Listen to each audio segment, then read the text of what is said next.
Peterbot and Pollo had been underperforming all year and finally decided to split up as a duo, but they played so well they had to run it back. It's no secret that Peterbot and Pollo haven't been performing up to their standards in 2026, as they've only won a single tournament so far in Battle Royale. Peterbot felt as though he wasn't able to IGL effectively in this meta with the wingsuits and new Surge, and Pollo didn't want to IGL, leading to the duo splitting for all Battle Royale tournaments. Venno had also just been dropped for Rapid by Cold, so we saw the announcement of Venno and Peter teaming up, with Venno IGLing, leaving Pollo without a duo for the time being. A lot of people thought Pete and Pollo would get back together at some point, but for now, they really appeared to be split. It seemed like for the near future, we were only going to have one more tournament of Peterbot and Pollo, the EWC finals that was happening the day after they split. Because you have to play with someone on the same team as you for the Esports World Cup, Pete and Pollo were locked in for that, as they had already qualified for the LAN and qualified for this finals together, so they were at least staying together in Reload. But the performance they were about to have would alter the trajectory of competitive Fortnite on NA Central in 2026.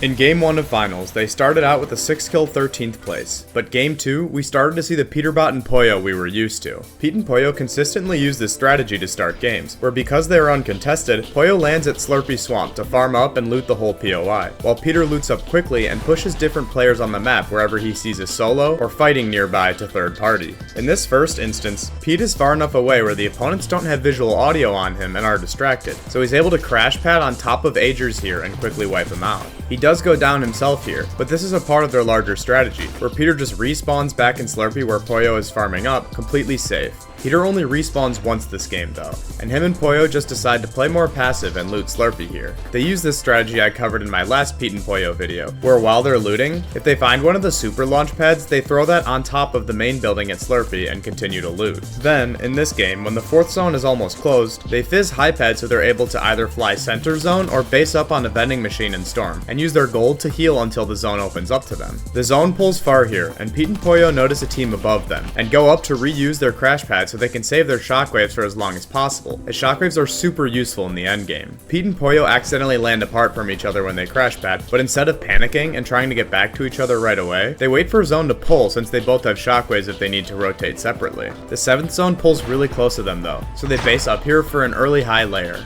A lot of players would try and play height here, but with the chaos of reload and the amount of mats you would need to invest, it wouldn't be worth it. Pete and Pollo instead shockwave to frontside since they're able to scout from this high layer. They get an easy pick on the scare here since they were based up right on the edge of the ocean, allowing them to have a sightline onto the ocean from above here. Pete and Pollo now have to rotate, and they notice Booga and Kingling on their lair, and they use a really smart play to scare them away, where they double spray the walls with pre-edits to make it look like they're trying hard to get a refresh. Pete and Pollo now have the lair for free, and they rotate down to low ground and claim a ton of space. They use pre-edits again to scare off Booga and Kingling and have claimed pretty much the whole low ground at this point. Going into the 9th zone though is when they often start to look to make a play to win the game. So here, they run into zone and pop a med miss. Instead of trying to shockwave to height at this point though, they fizz high pad and are able to float in the air for the rest of the 9th zone before Peter gets beamed and they have to drop to a high layer here. Pete gets back to full since they've been able to smuggle 2 legendary slurp juices this far into the endgame. They notice how low height is in comparison to the rest of the lobby and that they're on wood builds. Pete and Pollo look up at height here and make the split-second decision to shockwave up and spray them, and the fact that they didn't hesitate made it so that height wasn't ready at all for them to shockwave up. They take height, but it does get contested by another team though, and with how many shockwaves they still have, they know they can always take the high ground later and save their mats on a lower layer for now instead of fighting for it. Pete and Pollo are running low on mats now and in old builds, trying to save the little mats they still have, where they find Ritual lurking as a solo for a free refresh. They make it to their old builds, and Peter notices Josh and Iamzo 2 boxes away, where they don't have a wall between them except for the one directly on Peter. So Peter edits in, takes the wall to ensure Josh and Iamzo can't take it, and one pumps Josh before he can react appropriately. With this refresh, they now have decent mats and pressure Iamzo away, meaning they can tarp on the front side of zone with no pressure from anyone. Cooper and Curly make their way to the front side on low ground, and they double pickaxe the wood floor and cone to double edit and easily take out Curly. Again, they just play front low, which is really strong in these endgames since you're able to find stragglers with low mats for refreshes like they do here. Sphinx suddenly drops down, and Peter and Pollo instantly recognize that they can't build a wall here, so instead of looking to build, they both pump Sphinx and max him to take him out. They make a really smart play here too, where they don't go for the refresh immediately, since it's not their cone where the loot is, and they can't build where the wall is, and they know that Sphinx got knocked, not full killed, meaning that Muzz could likely be looking for a shot on them when they go for the refresh. Pete and Pollo break through to the front of zone, and fizz shockwave up at this point since they have enough builds to do this so late in the game. And they absolutely laser Kanata, and Peter pumps curve on the way down to finish him. From here, it's an easy victory royale where they win the 2v1. Were Peterbot and Pollo back? Well, it didn't really seem like it, as they placed 18th, 18th, and 14th in the next 3 games, putting them in 8th place going into Game 6. The only thing that was keeping them in the tournament was their 26 kills, but little did we know what was coming in the last 3 games. Going into Game 6, Peter lands on top of Slurpee, and is able to laser Taki and Freaky Bob out of the air, giving them 2 free kills. Again, Peter W-keys players in the early game while Pollo stays and farms in Slurpee, where Pete notices Ishu respawning out of the air for an easy kill. Here's another important strat that Pete and Pollo do throughout the early game. Notice here how Pollo has tons of movement in his inventory, so he grapples on top of Slurpee main and hides all of the extra movement in a cone here in case they need it. Peter contributes to the fun as well, and they both stay in Storm until the 6th zone, where instead of high padding this time around, they crash pad to the edge of zone here since the zone was so close to Slurpee. The zone pulls back to Slurpee, so when it opens up, they instantly shockwave into Storm to get on top of their old builds on top of the main building for early height. Again though, they're not actually playing early height, rather they use it to scout the lobby, and are able to fizz pad from the super launch pad they had thrown down earlier in the game, where they're able to skip most of the 8th moving zone. Pollo takes a ton of damage though, but they're able to heal up. As it is the 9th zone, this is when they normally start looking to make a play, where they look up at height here and see Reet and Venno up there. They make a 2-pronged play here, where Pollo shockwaves up to use his grenade launcher onto height, where he tags Reet and breaks their tarp. All the while when Pollo is doing this and chops height, Peter is pressuring from below on the front of zone.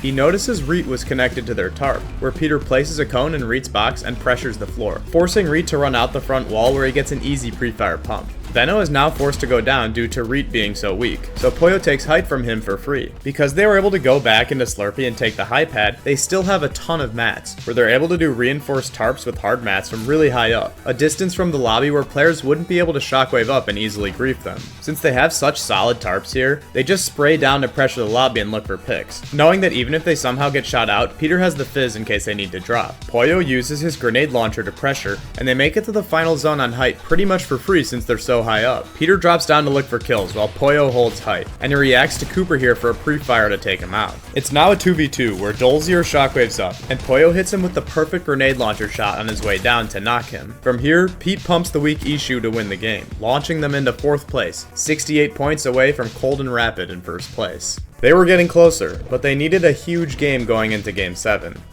Peter mixes it up here to start the game. Instead of dropping at Slurpee and pushing other players, he drops into Dirty Docks and 50-50s Curly off spawn here where he gets a free kill, knowing if he dies he can just respawn on Pollo and Slurpee. Pete does go down to Muzz and Sphinx here, but respawns and farms up in Slurpee. Ritual died and respawned near their drop spot here, so Pollo pushes him when Pete respawns back in for a free kill. One of the strengths of Slurpee being mid-map is that you get a lot of information onto who is respawning and where, allowing for easy kills. At this point they switch roles, where Peter looks to farm and Pollo pushes and shockwaves onto Ritual again for another free kill. He notices Ritual again when he respawns after this and tags him out of the air, and again shockwaves to him for a free kill. They can afford to be liberal with their shockwaves since they have so much loot that they can store up at the top of Slurpee. Peter notices Freaky Bob respawning and pushes toward him since Pollo wasn't fighting anymore for another free kill. Again they kill Freaky Bob out of the air from the top of the main building in Slurpee. Peter then notices Acorn respawning in and gets another kill by pushing toward him, and Pollo kills Acorn again when he respawns after this. They're on 8 kills at this point, and they've managed to keep a really strong position going into the endgame.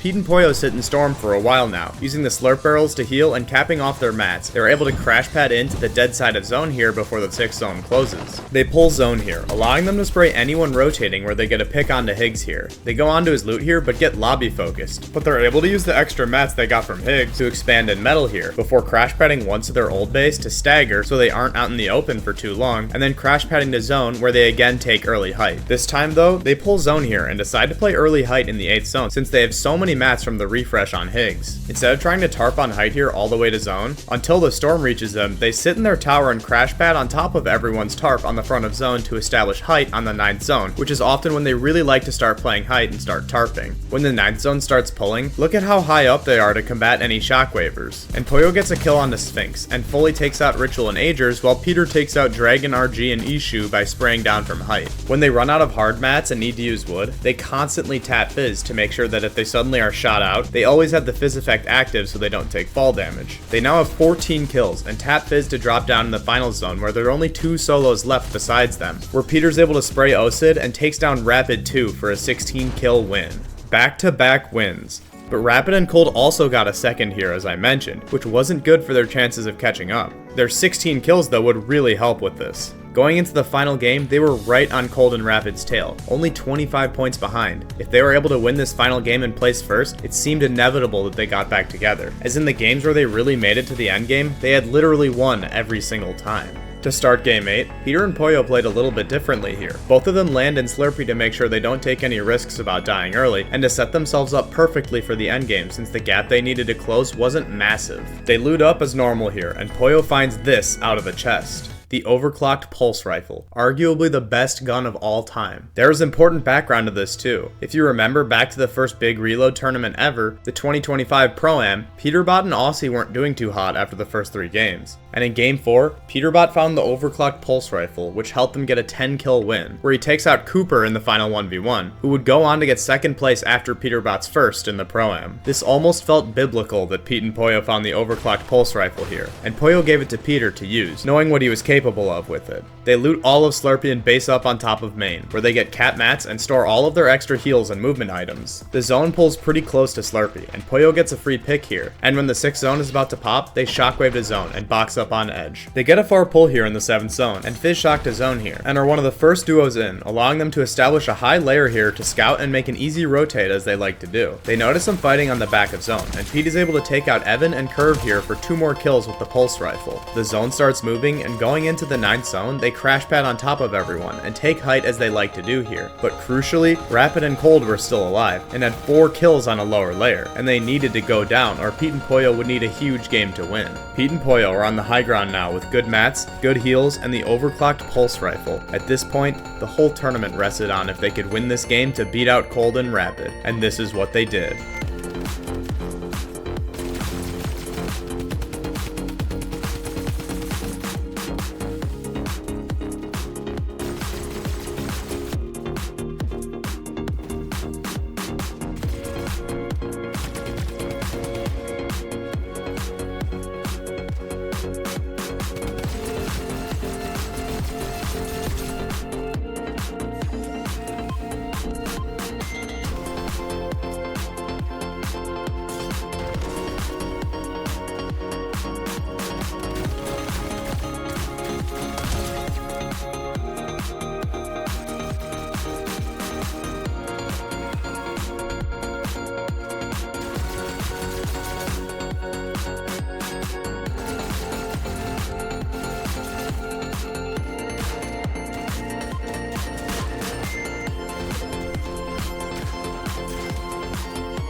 Peterbot and Pollo took first, winning half of the games in the tournament. Just look at this match history. After this performance, they officially got back together for Battle Royale, and are going to try and figure out the IGLing situation. Bad placements always make people wonder if teams will split, and if you're interested in another team who turned it around recently, click the video on screen about Vico and Malibuca.